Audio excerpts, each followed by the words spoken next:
Muito boa tarde a todos, sejam bem-vindos à oitava Conferência de Valor APA.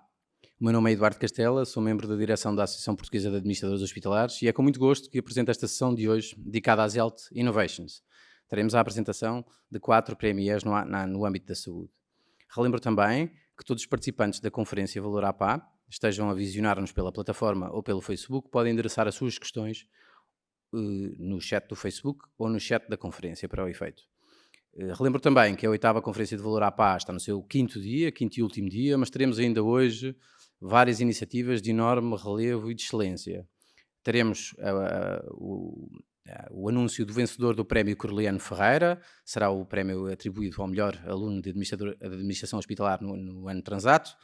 Teremos também uma homenagem ao Dr. Eduardo Sá Ferreira, primeiro presidente e fundador da associação, e o encerramento será levado a cabo pela Sra. Ministra da Saúde, pela Dra. Paula de Sousa, chairman desta conferência, e pelo Dr. Alexandre Lourenço, presidente da associação.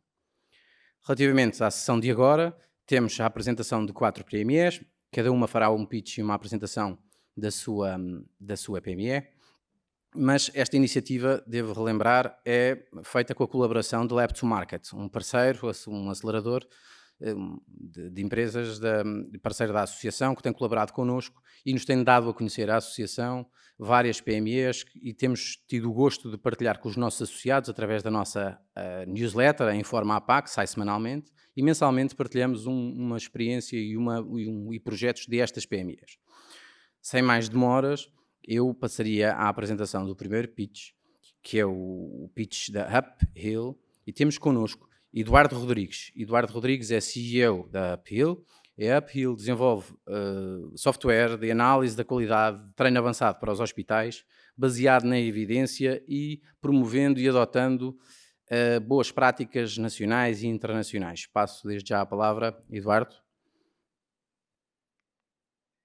Obrigado, Eduardo. Obrigado a todos pelo convite e por estar aqui também nesta Conferência de Valor da APA.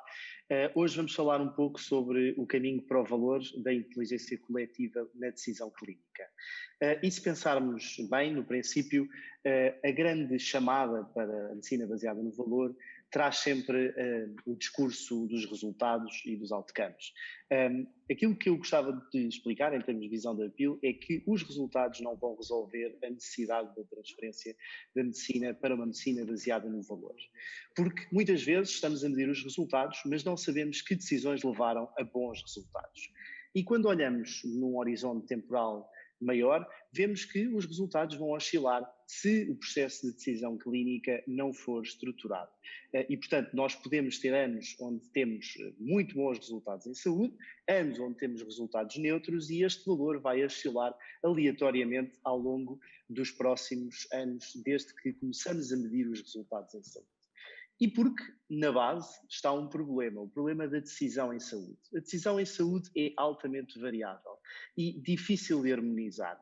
Está dependente do treino, das competências, do conhecimento das guidelines, dos protocolos, e tudo isto passa por filtros de inúmeros vieses nos profissionais de saúde que levam a resultados que muitas vezes estão afastados do ótimo. Quando nós olhamos para, por exemplo, literatura, a adesão às melhores práticas nos hospitais ronda sempre valores entre os 40% e os 50%. E as alternativas que temos hoje em dia são a definição de jornadas de cuidados em PDFs ou em texto, mas também grandes mecanismos de inteligência artificial que, na verdade, são ainda, na maior parte dos hospitais, ficção científica que não auxilia os profissionais de saúde. E o papel da Uphill no mundo é trazer clinical pathways acionáveis, disponíveis para os profissionais de saúde decidirem e treinarem no seu percurso e no seu hospital. Isto reduz o tempo da inovação até ao doente, melhora os resultados em saúde dos doentes e torna as organizações em saúde mais previsíveis em termos de custos e resultados em saúde. E nós sabemos que tudo isto é extraordinariamente difícil de conseguir. Tanto os provedores tentam fazê-lo e demoram anos, como as editoras e algumas consultoras tentam também, mas dificilmente conseguem estruturar a decisão clínica em saúde. E, portanto, com a Uphill, os hospitais conseguem ter acesso e desenhar clinical pathways com base em templates, disponibilizar para treino e teste destes clinical pathways e, no final do dia, decidir com auxílio de um sistema de suporte à decisão que pode ser analisado também os seus resultados pelo hospital. Do lado da Appeal, isto promove uma implementação end-to-end de Clinical Pathways que passa por testar, treinar, suportar a decisão e medir aquilo que é o processo de decisão clínica no hospital e chegar aos melhores resultados para os doentes. Neste momento, nós temos cerca de 59 templates de pathways e 155 algoritmos da Direção-Geral da Saúde prontos a serem utilizados por unidades de saúde e também 3 algoritmos Covid que podem ser rapidamente implementados. Mas, além disto, um vasto e longo portfólio de doenças que estão disponíveis na Appeal para suportar a decisão clínica e melhorar as jornadas de cuidados. Nós somos uma empresa maioritariamente europeia, com clientes por toda a Europa, desde logo também alguns provedores de saúde líderes em Portugal colaboram com a Appeal nesta maximização das melhores práticas. Temos conseguido sustentadamente melhorar a adesão às melhores práticas, particularmente em doenças crónicas, reduzindo o desperdício, aumentando a previsibilidade dos custos e melhorando os resultados em saúde. E sabemos que o Covid põe a todas as unidades de saúde enormes desafios de padronização e upskill dos profissionais de saúde, e a Appeal tem também um conjunto de conteúdos disponíveis e software disponível a ser lançado imediatamente. Portanto, o vosso caminho para o valor será certamente o caminho da definição das melhores jornadas de cuidados com a Appeal e não apenas sustentado na aleatoriedade do dia-a-dia. Obrigado. Muito obrigado, Eduardo. Obrigado pela apresentação, obrigado pelos termos em que ela foi dirigida, foi muito clara para nós, muito obrigado. Passaremos agora para... passaremos agora para o Pitch 2, Nudge Portugal. Nudging aplicado à saúde. Diogo Gonçalves, CEO e fundador da Nudge Portugal, é professor convidado no Instituto Superior Técnico. A Nudge é uma incubadora que desenvolve programas de apoio ao aumento da realização de check-ups anuais, bem como a redução da prescrição de antibióticos, entre outras soluções. Julgo que não temos um problema técnico. Vamos passar para o Pitch 3. Pitch 3, We Care On. É o We Care On e saúde mental online. Será que é agora que este estigma vai acabar? Temos connosco Paula Ribeiro, CEO da primeira startup portuguesa a implementar consultas online de saúde mental e bem-estar. É quem passo desde já a palavra, Paula. Se fizer favor, obrigado. 1 em cada 5 pessoas sofre de depressão. 1 em cada 3 de ansiedade. Portugal é o 5º país da OCDE onde mais há consumo de ansiolíticos e antidepressivos.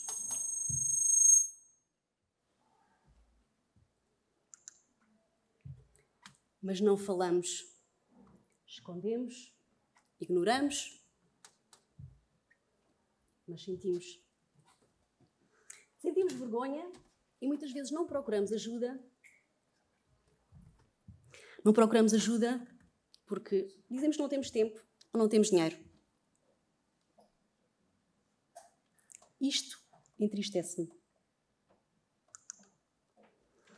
Mas eu quero falar.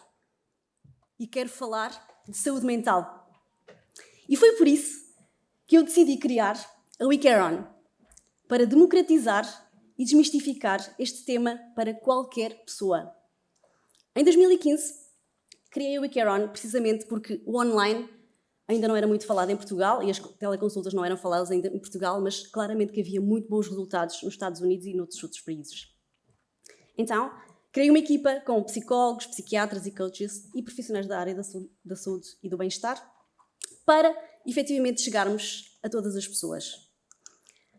Na nossa plataforma conseguem ter acesso a uma equipa especializada, a mais especializada em consultas online na área da saúde mental em Portugal, e conseguem fazer consultas através de 4 canais online e também presencial, se assim for necessário.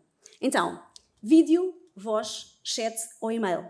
Nós estamos efetivamente a dar empowerment ao cliente para que ele possa escolher a forma como quer iniciar o seu tratamento. Ou como quer, efetivamente, começar a falar de si próprio. Temos também muito a nossa missão de fazer chegar informação a qualquer pessoa e por isso temos mais de 430 artigos de opinião escritos pelos nossos psicólogos para efetivamente conseguirmos democratizar esta informação para todos. E temos tido bastante sucesso. Como sabem, ou se não sabem, partilho, o online é tão ou mais eficaz na maioria dos casos na área da saúde mental. A pessoa está em casa, no seu local de conforto, efetivamente passa a falar muito mais rapidamente dos seus problemas do que se tivesse uma sessão presencial. Isso é a experiência mundial e também a nossa ao longo destes anos de experiência. Isto nos particulares, agora vou-me focar nas empresas. Há várias empresas que também têm colaborado connosco, precisamente porque perceberam que a saúde mental e o bem-estar é fundamental para os seus colaboradores. Então, o que é que nós fazemos nas empresas? Nós só fazemos também as sessões e as consultas online. A empresa pode pagar o serviço na totalidade ou pode fazer meio-meio, portanto, depende depois da negociação que queiram fazer. E, efetivamente, temos feito muitos webinars, muitas sessões de grupo para fazer as pessoas, efetivamente, ficarem bem, sentirem-se felizes e falar das suas emoções, que é tão importante nos dias de hoje. Então, estes são alguns dos exemplos de empresas com quem estamos a trabalhar e estamos, efetivamente, a melhorar a competitividade e a felicidade nas empresas. We Care On e Covid. Eu penso que não vale muito a pena falarmos aqui dos números crescentes que está a ter a saúde mental, e neste caso a ausência de saúde mental, depois do Covid e nesta época. Então, todos os dias ouvimos falar de mais pessoas que estão com depressão, ansiedade, e vou-me focar aqui só em alguns números. Podes passar? Sobre o tema burnout, para vocês perceberem efetivamente o quão é preocupante. Antes da pandemia, 60% dos colaboradores nas empresas diziam que sentiam estados de exaustão ou de burnout. Depois, o mesmo estudo, em abril e maio, disse que esses números já estavam nos 73%. Há também um número muito engraçado que saiu agora recentemente, que diz que quase 70% das pessoas preferem falar com um robô do que com o seu próprio chefe sobre aquilo que sentem sobre saúde mental. O que é de veras preocupante. Então, e focando-me aqui nesta área, até porque estamos aqui a falar de profissionais de saúde e para administradores hospitalares, 72% dos profissionais de saúde estão neste momento com estados de exaustão ou de burnout, o que é um número que tem sido crescente ao longo deste tempo de pandemia, e por isso pergunto, efetivamente, o que é que estamos a fazer para melhorar esses números. Então, a We Care On o que é que fez? Nós criámos, efetivamente, para esta área da saúde, uma página que é wecareon.com/saúde, onde temos profissionais especializados em cuidar dos profissionais de saúde, até porque conhecemos bem a realidade, ou porque temos muitos dos nossos profissionais que também trabalham em hospitais. E, efetivamente, qualquer um de vocês pode criar uma página específica, se quiserem colaborar connosco, para que os vossos colaboradores consigam aceder à nossa equipa e consigamos montar soluções para que a saúde mental seja uma realidade nas vossas organizações. Sabemos também, porque há algum feedback de alguns médicos, enfermeiros e outros profissionais que nos contactam, que muitas vezes não estão a usar os serviços dos próprios hospitais, mais uma vez por estigma, porque não querem que se saiba, afinal eu estou com uma depressão ou estou com ansiedade e não quero que se saiba. Apesar de sabemos, obviamente, que todas estas questões são confidenciais. Então, aquilo também que posso sugerir é que, se quiserem usar as nossas equipas, ótimo. Se quiserem também ter equipas mistas, ótimo. O importante, efetivamente, é garantirmos que, nesta altura de pandemia, as pessoas, efetivamente, estão bem. Porque se estamos a cuidar da vida dos outros, quão importante é mais cuidarmos também da nossa própria vida e do nosso bem-estar. Então, deixo-vos aqui como algumas perguntas para colocarmos aqui, ou que depois queiram colocar-me a mim própria, que é: como é que se pode falar em produtividade e foco no trabalho e nas organizações sem falarmos efetivamente de saúde mental? Com tantas evidências e números preocupantes sobre a ausência de saúde mental nos dias de hoje, como é que ainda escolhemos dar mais importância à saúde física do que à saúde mental?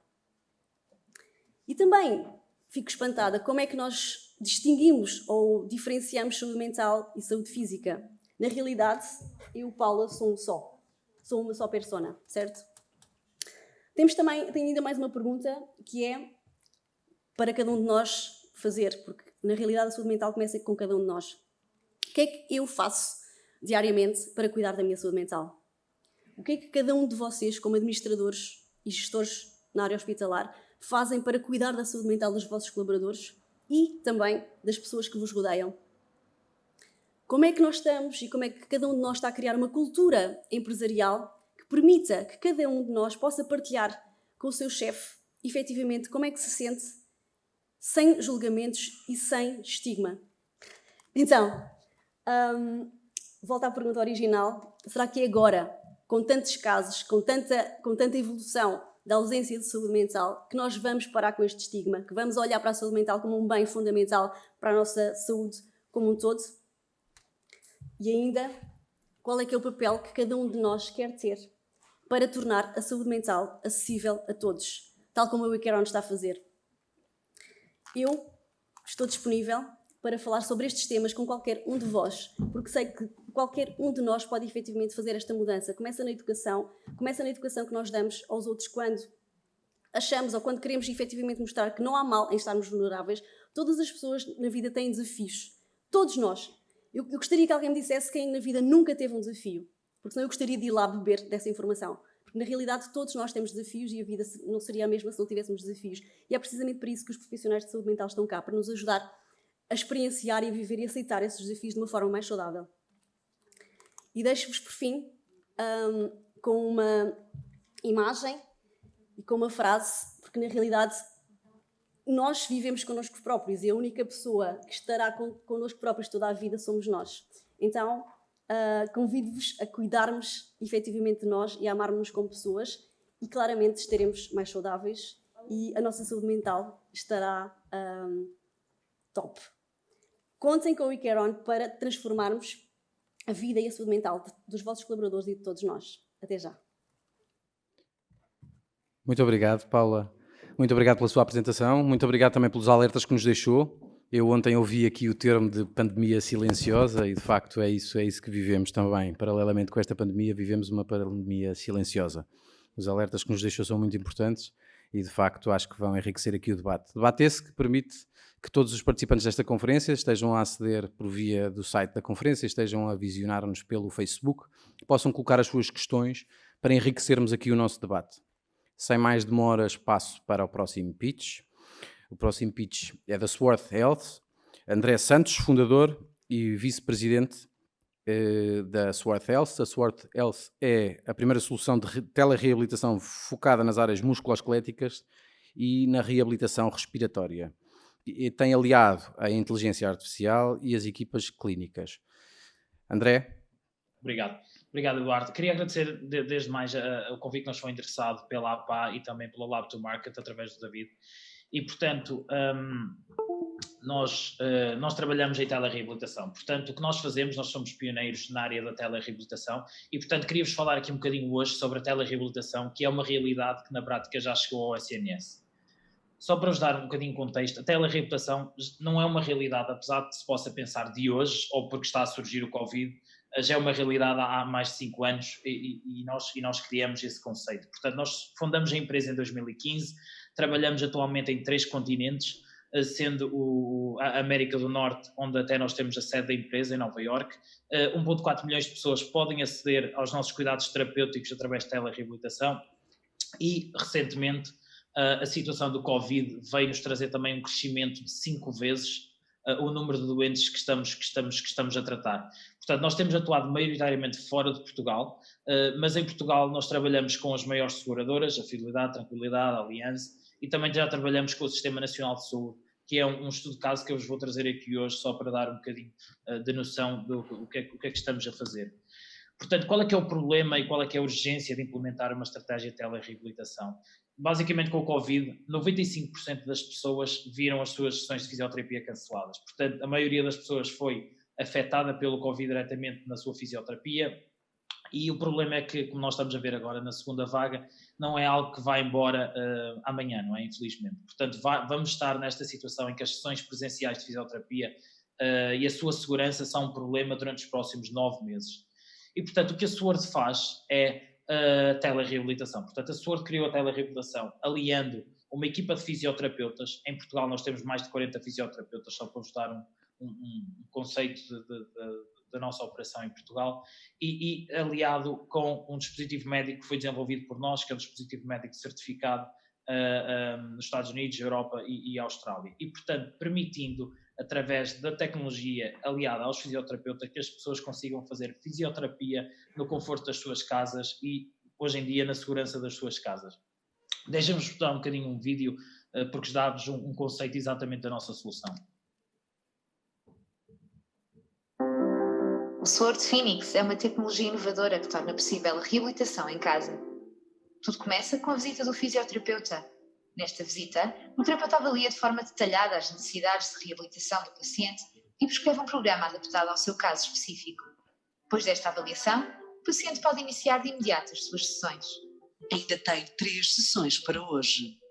Como tudo acontece em casa, o paciente pode fazer as suas sessões sempre que quiser com a ajuda de sensores de movimento que analisam cada movimento. Uma terapeuta digital guia o paciente durante toda a sessão, dando-lhe feedback sobre o seu desempenho em tempo real, garantindo que os exercícios são executados de forma correta e premiando o paciente sempre que fizer progressos na sua recuperação. O Sword Phoenix já está a fazer a diferença na vida de pacientes em todo o mundo, permitindo-lhes reabilitar-se de forma intensiva baseada em evidências clínicas, sem nunca sair do conforto da sua própria casa. Bem-vindo ao Sword Phoenix. Portanto, uma nuance relativamente a este vídeo, que é, porque ele foi filmado pré-Covid, hoje em dia nós não fazemos a visita em casa na primeira sessão, tudo isto é feito remotamente. Portanto, o doente é associado a um fisioterapeuta que vai fazer uma videochamada e faz uma avaliação remota daquilo que são as necessidades terapêuticas. Feito isso, o terapeuta vai delinear o programa terapêutico e vai personalizar esse programa terapêutico às necessidades clínicas dessa pessoa. A pessoa recebe um kit em casa, esse kit é aquilo que vocês viram no vídeo, portanto é um tablet associado aos sensores, e a pessoa a partir daí está disponível para começar a fazer as suas sessões de terapia, ou seja, sempre que a pessoa está a fazer o seu exercício terapêutico, está a receber feedback em tempo real, claro, e todos esses dados são disponibilizados para o terapeuta. Portanto, o fisioterapeuta vai ver sempre como é que a pessoa esteve em cada sessão, percebendo tudo em detalhe, desde as amplitudes de movimento, à performance da pessoa, etc. E, portanto, isso permite a que ele consiga atuar naquilo que é o programa terapêutico da pessoa e vai contactar com ela. Portanto, esse contacto pode ser feito através de SMS, chamadas telefónicas, videochamadas. O terapeuta está em contacto com a pessoa constantemente. E, portanto, falando-vos um bocadinho daquilo que nós fizemos no caso de estudo do SNS. Portanto, nós tivemos um desafio muito interessante lançado pelo Centro Hospitalar de Leiria e por alguns ACES na região, porque o problema que eles tinham era que tinham uma lista de espera de doentes para fisioterapia com mais de 2 anos. E, portanto, era um problema que eles não conseguiam dar acesso à terapia a esses doentes e, portanto, nós implementamos a telereabilitação lá, onde incluímos 281 doentes no espaço de 12 meses.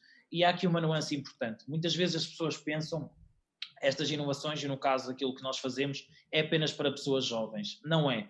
No caso do Centro Hospitalar de Leiria, a média de idades dos doentes que nós tratamos foi 67 anos. Só para vocês terem uma noção, nós temos doentes com 18 anos, porque nós só tratamos população adulta, mas temos um doente com 94 anos a fazer terapia connosco hoje. Portanto, não é algo que é um nicho para uma população que está associada à tecnologia, não. Isto é uma oferta para todos e isso foi uma evidência no programa em Leiria. E, portanto, nós desenvolvemos este programa terapêutico de forma que as pessoas conseguissem estar em casa e estes foram os resultados em termos de satisfação das pessoas. Portanto, 122% de adesão aos tratamentos, ou seja, os fisioterapeutas em média prescreviam 5 dias de fisioterapia e as pessoas estavam a fazer mais do que essas 5 dias de fisioterapia, estavam a fazer 6 e 7 dias de fisioterapia, portanto estavam a ter uma adesão ao tratamento ainda superior àquilo que era expectável. Para além disso, a sua satisfação foi 9 em 10 no geral e fomos capazes de poupar 210 mil quilómetros em deslocações a centros clínicos. Portanto, existiam 0 visitas a centros clínicos, nós poupamos toda essa situação, tanto em tempo como em quilómetros e logística, porque muitas vezes as pessoas têm que ser transportadas pelos bombeiros, por exemplo, para os centros clínicos. Em termos de resultados clínicos, foi um sucesso também. Portanto, nós conseguimos trabalhar, e nós trabalhamos aqui só a patologia ombro e joelho, mas trabalhamos também a patologia que é muito, muito comum, patologia crónica lombar. Nós conseguimos resultados clínicos muito significativos mensais, nomeadamente, por exemplo, redução de dor. A nossa média de redução de dor foi 30% por cada mês de terapia que fomos dando a essas pessoas e tivemos também um inquérito a essas pessoas para perceber como é que elas estavam passado 3 meses terem tido alta connosco e 6 meses e elas mantiveram esses benefícios terapêuticos e, portanto, significa que uma história muito simples, alguém que não conseguia em casa fazer as suas leads domésticas que passou a conseguir fazer e, portanto, ficou completamente independente graças à telereabilitação que estava à espera de ter acesso a um programa há mais de 2 anos. E, portanto, como é óbvio, o impacto económico é muito importante e, portanto, nós conseguimos impactos económicos na casa dos 21%, considerando todos os custos que poupamos com a telereabilitação.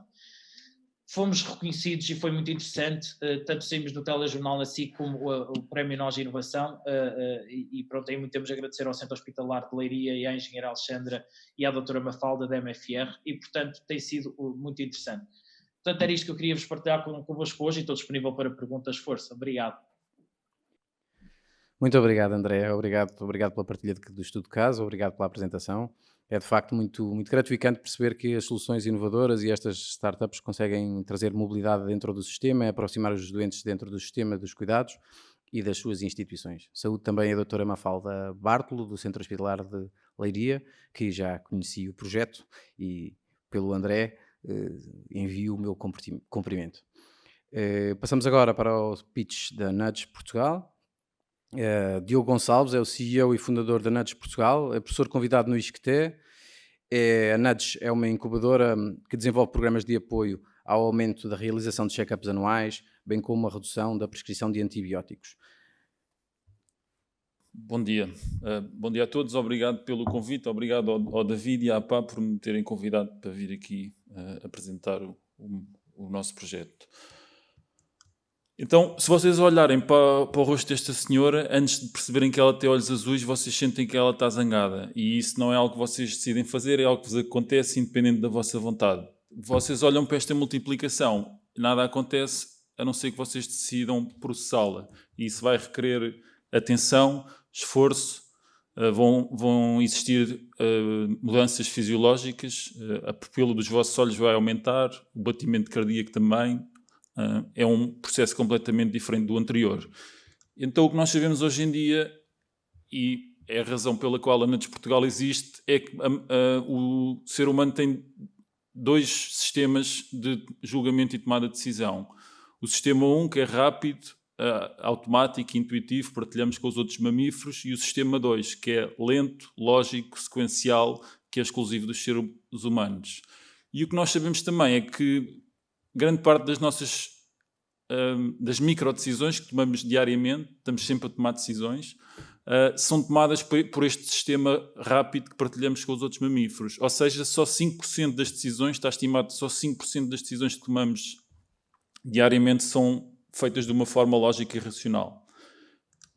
Por exemplo, só que este sistema rápido tem alguns erros sistemáticos na forma como percepciona e julga a realidade. Por exemplo, vocês olham para esta imagem e ela parece que está em movimento, mas na verdade ela é estática, ok?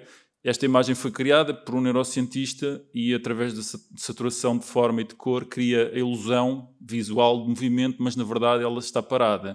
E ela está aqui para ilustrar a ideia que este sistema 1 tem limitações e nem sempre olha para a realidade da forma como ela é objetivamente. Se vocês olharem para estas duas mesas, qual é que é mais comprida, a da esquerda ou da direita? A maior parte das pessoas diz que a da esquerda é mais comprida, mas na verdade elas têm o mesmo comprimento, ok? Eu fiz copy-paste destas duas linhas, desta linha azul, para provar isso, ok? Mas se eu retirar estas linhas, vocês voltam a ter a impressão, a ilusão de que a da esquerda é mais comprida que a da direita. Ok?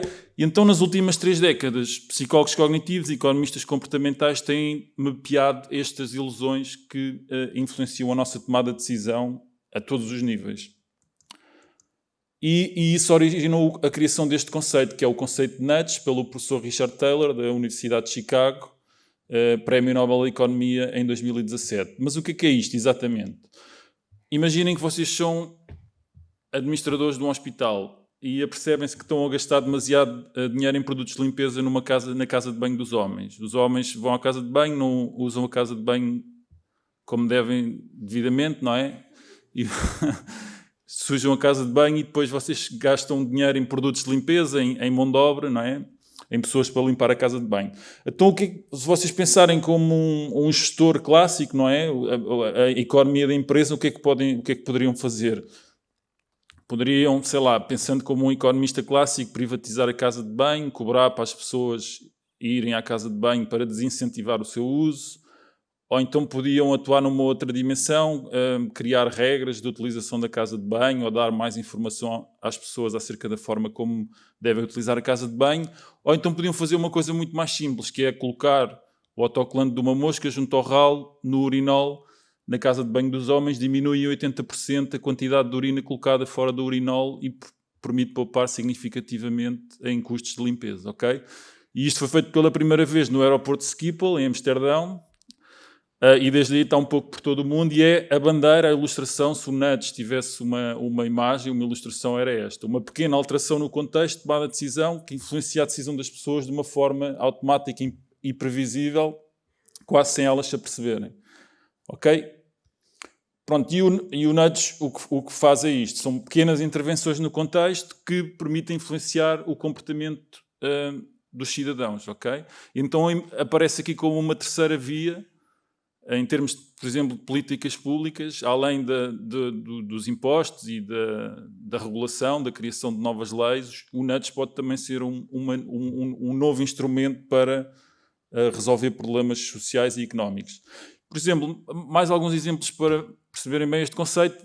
Isto aqui é o Gateway Arch em St. Louis. Se vocês olharem, é o maior monumento feito pelo homem nos Estados Unidos. Se olharem, ele parece mais alto ou mais largo.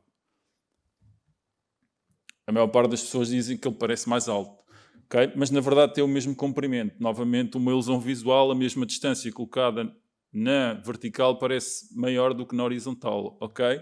Então, e como é que isto pode ser utilizado para criarmos um nudge? Qual é que é o copo que tem mais chumbo, o da direita ou da esquerda? Novamente, as pessoas em geral dizem que o da direita tem mais chumbo, mas na verdade tem a mesma quantidade, ok? E o que é que acontece quando as pessoas acham que o copo tem mais chumbo? O que acontece é que bebem menos, ok? Então, isto também foi testado em refeitórios e em outros contextos. Quando utilizamos copos altos e estreitos, as pessoas bebem menos, servem-se de menos calorias líquidas, por exemplo, sumos com alto teor de açúcar, bebem menos do que se utilizarmos copos baixos e largos. Se quisermos aumentar o consumo de leite ou de água, também podemos utilizar copos baixos e largos em vez de copos altos e estreitos, ok? Então isto também é uma ilustração do nudge. Através de uma mudança no contexto, na forma do copo, influenciamos o consumo alimentar das pessoas sem mexer no preço e sem lhes dar mais informação. Isto aqui também é uma ilusão que originou o nudge, que é a ideia que o mesmo círculo parece maior quando está rodeado de círculos pequenos do que quando está rodeado de círculos grandes, ok? E a mesma quantidade de comida também parece que é mais quando utilizamos um prato mais pequeno em vez de um prato maior, ok? Os dois pratos têm a mesma quantidade de comida, mas o da direita, da minha direita, que é mais pequeno, parece que tem mais. E foram feitos também estudos que provam que ao diminuirmos o tamanho do prato para metade, diminuímos em 25% a quantidade de comida consumida no refeitório, ok? Isto também é um nudge. Pronto, e os nudges têm sido, nos últimos anos, desenvolvidos nos mais variados setores. Isto também foi uma intervenção feita na Universidade de Cornell, em que colocaram uma batata de Pringles com um corante vermelho, uma batata vermelha a cada 10, torna mais saliente o consumo de um snack com alto teor de sal e diminui para 50% o seu consumo. Isto é uma intervenção que foi feita em Londres para diminuir o vandalismo, pintar o rosto de crianças nas fachadas das lojas. Cuteness Matters to the Brain diminuiu em 11% a criminalidade num bairro problemático de Londres. Temos aqui vários exemplos, mas como temos pouco tempo, eu vou passar e vou entrar diretamente nos exemplos na área da saúde, ok? Então, eu começo por um primeiro exemplo. Primeiro vou dar o mesmo princípio aplicado ao consumo energético e depois à área da saúde. Então, este princípio é o princípio das normas sociais, ok? É um dos princípios de nudging, que é nós somos muito mais influenciados pelo comportamento dos outros do que temos consciência, ok? O ser humano é um ser social e tem uma tendência inata, como origem evolucionária, não é? De convergir para a sua percepção do conceito do comportamento do grupo, daquilo que é o comportamento do grupo. Então isso foi utilizado nos Estados Unidos para diminuir o consumo de eletricidade, de uma forma muito simples. Vocês veem aqui, o que vem aqui é uma fatura de eletricidade que tem uma pequena nuance. Ou seja, além do meu consumo, eu fico também a saber, através desta fatura, o consumo dos meus vizinhos, que moram em agregados familiares iguais ao meu. Se eu moro numa casa com 4 pessoas, os meus vizinhos que moram em casas com 4 pessoas, e além do consumo dos meus vizinhos, fica a saber o consumo dos meus vizinhos mais eficientes energeticamente, ok? E através desta comparação social, de fazer sentir às pessoas que elas estão a consumir mais que os seus vizinhos mais eficientes, esta comparação, esta pequena nuance, permitiu diminuir o consumo de eletricidade em 2% num Estado americano, quando foi testado pela primeira vez. 2% parece que não é muito, são 300 milhões de dólares por ano a menos de consumo energético, ok? E para conseguir este efeito, através de uma política de preço, seria necessário aumentar o preço de eletricidade entre 15% a 20%, ok? As pessoas iriam ficar com menos dinheiro para gastar em outras coisas. Este princípio também foi utilizado para tentar mitigar um problema na área da saúde, que é a sobreprescrição de antibióticos, ok? É um problema muito grave na saúde. Eu vou escusar-me de explicar porquê, vocês todos sabem melhor que eu. E então o que é que foi feito? Foi enviada uma carta. Aliás, antes da carta ser enviada, foram identificados os 20% top prescribers, os 20% de médicos que prescreviam mais antibióticos no NHS, no Sistema Nacional de Saúde Britânico, ok? E foi-lhes enviada uma carta pura e simplesmente a informar-lhes que eles pertenciam a esse grupo, ok? Ou seja, todos os médicos naquele Sistema Nacional de Saúde, eles pertenciam ao grupo que prescrevia mais antibióticos, ok? Aqui este efeito de comparação social. E além disso, foram também indicadas 3 sugestões acerca com formas através das quais poderiam diminuir essa sobreprescrição. Pronto, e nós podemos ver aqui que esta carta, durante o período em que foi enviada, permitiu uma diminuição.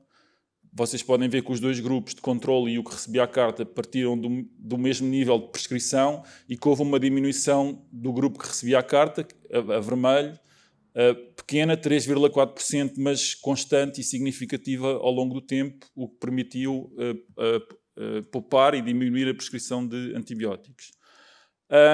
Outros exemplos na área da saúde, este tirando partido de um princípio que é o princípio da atenção limitada, não é? Hoje em dia, na sociedade moderna, não há escassez de informação, há escassez de atenção, e esta imagem está aqui para ilustrar isso. Se eu vos perguntar quantos pontos negros é que estão nesta imagem, vocês conseguem responder se os contarem em grupos de 4 ou de 5, mas não os conseguem ver todos ao mesmo tempo, ok? Então esta imagem está aqui para ilustrar essa ideia que nós não conseguimos prestar atenção a toda a informação à qual somos expostos, nem processá-la hoje em dia, não é? Então este princípio foi utilizado para aumentar a aderência em doentes do HIV, doentes crónicos, não é? Que se não aderirem à medicação, há custos humanos e económicos para as sociedades, não é? E então foi-se ver o que é que acontecia se enviasse um SMS, um reminder, um lembrete a estes doentes. E o que aconteceu foi uma coisa muito interessante e que tem muito a ver com este conceito do nudge, que é o menos foi mais, ok? Então vocês podem ver ali que quando o lembrete era diário, o impacto foi quase nulo, marginal, em relação ao grupo de controle que não recebia nenhum SMS.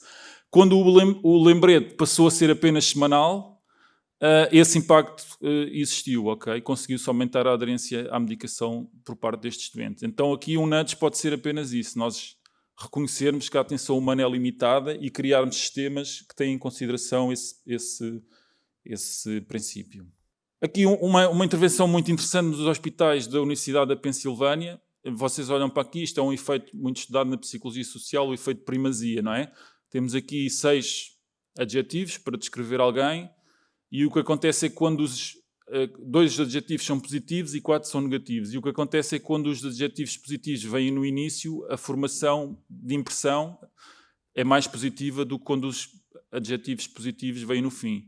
Ok? Então são os mesmos adjetivos, mas mudando a ordem, pondo os mais positivos no início, melhoramos a impressão da pessoa, que alguém cria sobre outra pessoa. Ok? E então este princípio foi utilizado como? Foi utilizado para aumentar a prescrição de medicamentos genéricos, ok? O que eles verificaram, a prescrição era eletrónica, ou seja, o médico escolhia a doença e depois abria uma janela de drop-down e tinha todos os medicamentos que podia prescrever para aquela doença. e eles estavam ordenados de uma forma aleatória, ou seja, de forma alfabética, de A a Z. Ou seja, um critério completamente aleatório. E então o que se fez e testou-se era o que é que acontecia se puséssemos os genéricos todos no início da janela de drop-down, ok? E o que aconteceu foi que se aumentou em 20% a prescrição de genéricos neste hospital, mudando apenas a ordem com que eles são apresentados ao médico. E isto é também um nudge muito conhecido na área da saúde. Pronto, então, para terminar, mostro-vos só este nudge também foi implementado no Reino Unido para levar os doentes a faltarem menos às consultas, ou se tiverem de faltar, a cancelar. Então testaram 3 versões de mensagens, de SMS, e verificaram que apenas uma funcionava, que era a que referia os custos para o Sistema Nacional de Saúde britânico de eu faltar à consulta. Pronto, para terminar, eu vou-vos dar um exemplo da primeira intervenção que fizemos em Portugal, ok? Foi no Auchan, supermercado das Amoreiras. O objetivo era aumentar a compra de frutas e legumes, ok? Então criámos uma mensagem, tem aqui vários princípios que eu já não tenho tempo para vos explicar, mas criámos uma mensagem, colocámos em locais estratégicos, nos carrinhos de compras, nas balanças, o mais próximo possível do momento da decisão, junto aos cestos também. E pronto, e o que conseguimos foi isto. Em termos de variedade, temos aqui o impacto segmentado para vários segmentos de clientes, mas em termos gerais, ao fim de 3 meses, aumentámos em 30% a variedade de frutas e hortícolas comprada, e em termos de quantidade aumentámos em 25% a quantidade de frutas e hortícolas compradas naquele supermercado em relação ao período homólogo do ano anterior. Através de uma pequena mensagem conseguimos um impacto significativamente superior ao impacto que se consegue através de uma promoção de preço. E é tudo. Muito obrigado, Diogo. Obrigado pela sua apresentação. Muito obrigado. Obrigado, e também chegar a esta idade e perceber porque é que é aquela mosca no urinol. Já me tinha questionado tanta vez. Já ganhei alguma coisa hoje. Bom, e temos também esta sessão, só seria possível com o apoio da Lab to Market, que é um parceiro da Associação Portuguesa de Administradores Hospitalares, uma incubadora, uma aceleradora que se juntou à APA e que tem vindo a dar a conhecer a associação PMEs que trabalham no âmbito da... PMEs não, perdão. Startups que trabalham no âmbito da saúde. É com muito gosto que a associação tem feito, através da sua newsletter semanal, a divulgação destas startups, e mensalmente a Lab to Market faz chegar à associação uma startup para nós divulgarmos junto dos associados. É com muito privilégio que temos esta parceria, e com muito gosto que apresento David Maglobé, é o CEO da Lab to Market.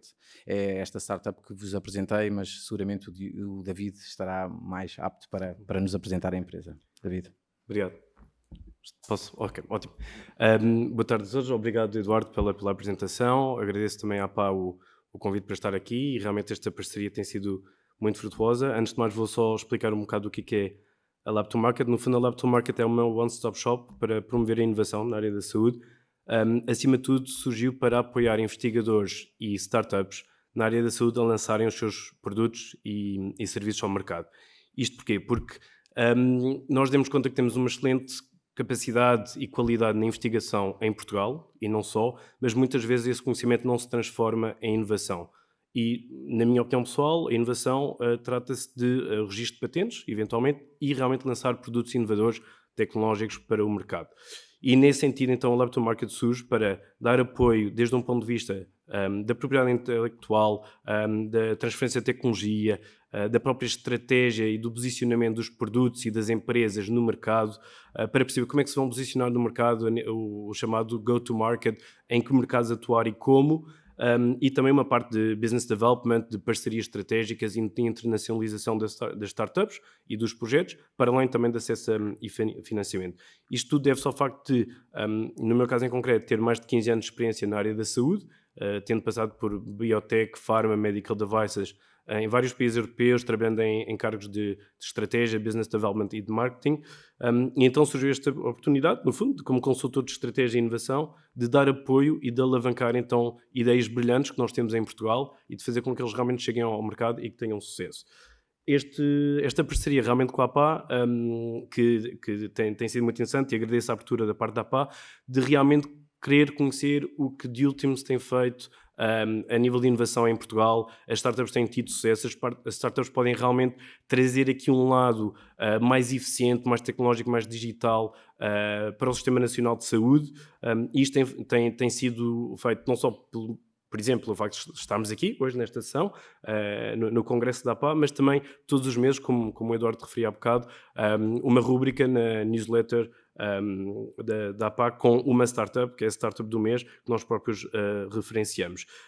Existem também outras ideias que estão em discussão e no qual estamos em total sintonia com a APA e vou referenciá-lo aqui, algo pelo qual nós também estamos a tentar lutar, que nós vemos que existem países, até países vizinhos, como em Espanha, por exemplo, muitos hospitais têm o seu próprio departamento de inovação. E isto porque um hospital muitas vezes desenvolve tecnologias, inovações, novas soluções que são feitas in-house, seja por médicos, por enfermeiros, por informáticos que trabalham no hospital, porque exatamente eles têm o conhecimento do dia-a-dia, estão próximos do paciente e têm também essa capacidade, essa ingenuidade ou ingenuity, como se diz em inglês, peço desculpa, para realmente desenvolver soluções internas.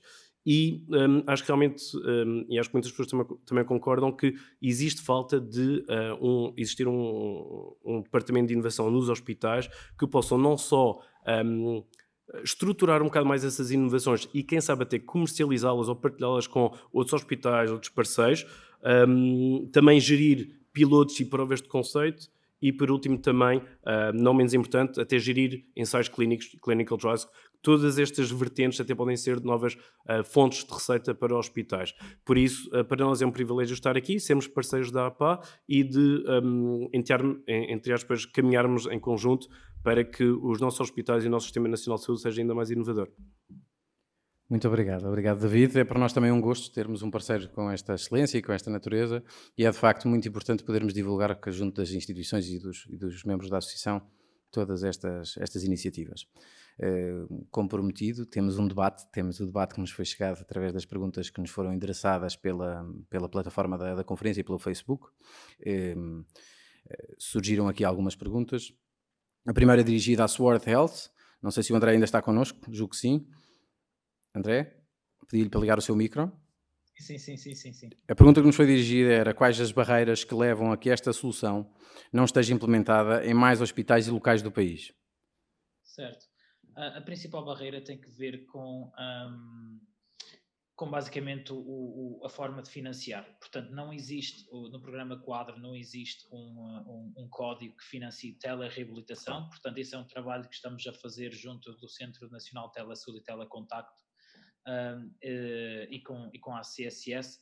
Portanto, essa basicamente é a principal barreira. Portanto, ou seja, se não existe uma linha de financiamento para a telereabilitação, pronto, aí está, é um problema para a implementação. E portanto, essa é algo que estamos agora neste momento a trabalhar e, portanto, se houver mais pessoas interessadas em telereabilitação, como é óbvio, tanto melhor para conseguirmos trabalhar esse lado com a CSS. Muito obrigado. Eu tinha também uma questão, era para saber se na área da reabilitação pediátrica já existem já estão pensadas alguns desenvolvimentos nesta área?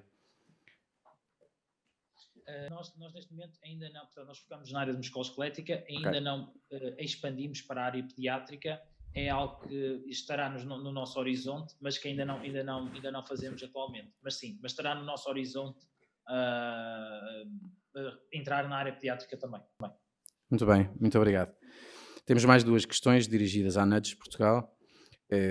A primeira, se já estão a trabalhar em parceria com alguma entidade do Ministério da Saúde e já agora passo já para a segunda, e como pode ser implementado estas soluções no âmbito da pandemia? Como é que vocês veem essa implementação no âmbito da situação que vivemos atual? Não, infelizmente a área da saúde apesar de nós até termos começado este projeto numa incubadora que na altura era a Healthcare City, na área da saúde, a verdade é que acabámos por nunca trabalhar com empresas na área da saúde, embora esta intervenção na Auchan esteja relacionada com a nutrição, de alguma forma está ligada à saúde. A questão é que realmente o nudge acho que ainda é um conceito que está a ser introduzido na indústria, no mercado, em decisões políticas ou menos políticas, nomeadamente em Portugal. E uma das razões porque também eu trabalho de perto com o Diogo é porque é um conceito no qual eu acredito muito, e acho que pode ter um enorme impacto na forma como se pode ou gerir um hospital ou fazer com que os clientes, mais uma vez, como o Diogo dizia há bocado, não faltem às consultas, etc. Mas até um próprio exemplo de nós agora na pandemia que nós temos visto muito, que é algo que já existe em todo o lado, seja dentro de hospitais ou fora, é, por exemplo, o distanciamento social, onde as pessoas põem as pegadas para as pessoas estarem conscientes de qual é que é a distância. Isso é também um exemplo de nudge, e às vezes são coisas assim muito simples que realmente podem ter esse efeito. Sim, podem ter um efeito, claro, na alteração de comportamentos e na promoção e na prevenção da saúde. Julgo que sim. Próxima pergunta que nós temos para a We Care On, e eu vou pedir à Paula que se dirija ao púlpito, é mais fácil para quem nos está a ver através das plataformas. A pergunta que nos dirigiram, à semelhança da anterior, era como vê a implementação deste tipo de soluções no SNS. Então, eu sinto-me feliz porque efetivamente Só já... Micro? Não posso tocar. Sim. Então, felizmente que já existe pelo menos uma linha no SNS, que é a Saúde 24, que já faz algumas sessões online, mas efetivamente não resolve, pelo menos do meu ponto de vista, e obviamente que é espetacular que já existe, mas não resolve efetivamente todos os problemas, porque as pessoas efetivamente ligam, mas fazem uma sessão pontual. Portanto, para trabalharmos tudo aquilo que, por exemplo, sejam medos, depressões, ansiedades, tem que se fazer mais algumas sessões. Então, no SNS, acho que ou seja, é muito fácil implementar soluções online, não só porque temos a maior parte das pessoas, e se calhar com acesso mais fácil, porque um dos problemas, pelo menos que nós temos no We Care On, é que muitas das pessoas que precisam de ajuda, mesmo com os 15 euros, que se calhar é o valor mais baixo que nós temos, não conseguem pagar. Então, a solução que nós criamos foi sempre mesmo termos preços diferenciados para conseguirmos chegar a todas as pessoas, mas há pessoas que estão desempregadas e que mesmo dizem, Paula, se eu tiver que pagar 15 euros por, 3 vezes ou 4 vezes por mês, eu não tenho esse dinheiro.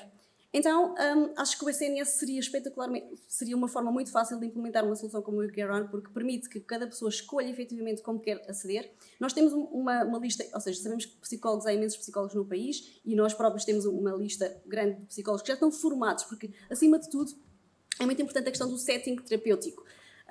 Que sabemos que com a pandemia, se calhar, muitos dos psicólogos, e nós recebemos todos os dias imensas candidaturas para trabalhar connosco, mas efetivamente eles não têm a formação para fazer sessões online. Não têm, porque eu vejo até às vezes quando os estou a entrevistar, que estão em settings completamente estranhos, com pouco barulho, com pouca internet, e portanto é fundamental toda a nossa experiência para efetivamente garantirmos que as coisas são bem montadas, que as pessoas são treinadas e que sabem como fazer sessões online. Então eu estou super disponível, eu acho que adoraria que efetivamente o SNS olhasse para esta questão da saúde mental e que nós fôssemos um parceiro certo, porque temos imensa experiência e podemos efetivamente transformar o país e a saúde mental de todas as pessoas.